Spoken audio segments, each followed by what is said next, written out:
Продолжуваат протестите на граѓанската иницијатива за заедничка Македонија. Граѓаните секојдневно масовно се приклучуваат кон иницијативата.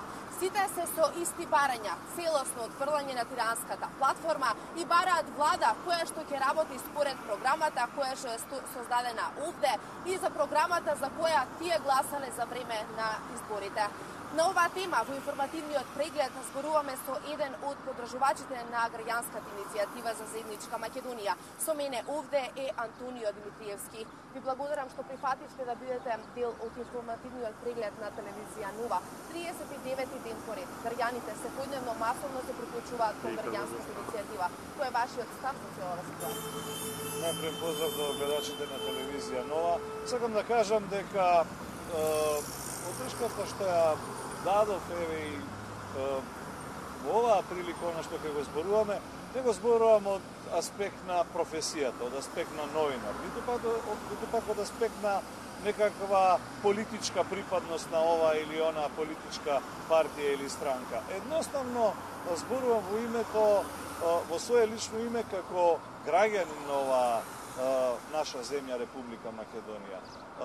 Иницијативата за заедничка Македонија, колку што ја знам, потекна од еден Facebook статус и тоа прерасна во некаков став на повеќе луѓе кои подоцна сето тоа го ефектуира со изразување на незадоволството не само на социјалните мрежи, туку и лично на улиците на Скопје и подоцна на улиците на останатите градови низ Македонија, и тоа прерасна во едно, како да кажам, народно движење, меѓутоа во буквална смисла не партиско, не политичко. Народно движење заради тоа што едноставно народот е тој кој ги разбира работите и ги поима така како што ги поима. А ги поима, ми се чини овој пат на правилен начин, заради тоа што кога ќе дојдете во ситуација да ви се закануваат дека ќе ви го одземат идентитетот, дека ќе ви го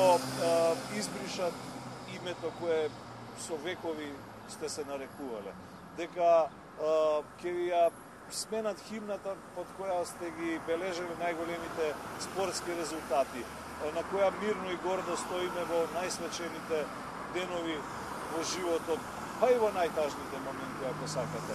Дека ќе ви го сменат знамето кое гордо се вее на сите институции, но и на сите приватни домови кога нешто се празнува, слави на спортски надпревари и така натаму. Кога ќе ви го сакаат да ви го сменат грбот кој го носите на левата страна на срцето, едноставно што ви останува? Да претпоставите утре дека ќе ве распарчат како територија, како земја и конечно што останува? Да ви ја земат душата на крајот, а што поинаку? И тоа народот го длабоко го допре.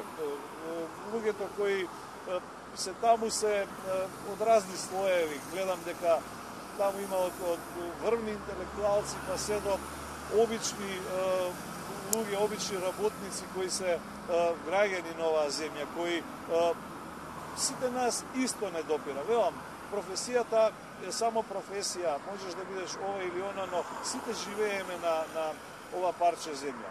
Има од сите вери, од сите националности, има од сите полови и така натаму. Со еден збор, мислам дека љубовта кон татковината има едно заедничко име, тоа е Република Македонија, таква како што ја знаеме и паметиме, таква како што 25 години живееме во незе и таква како што сакаме да остане единствена, заедничка, унитарна, мултинационална, мултикултурна, а не да бидеме поделени на црни и бели, да бидеме поделени на ваши и наши.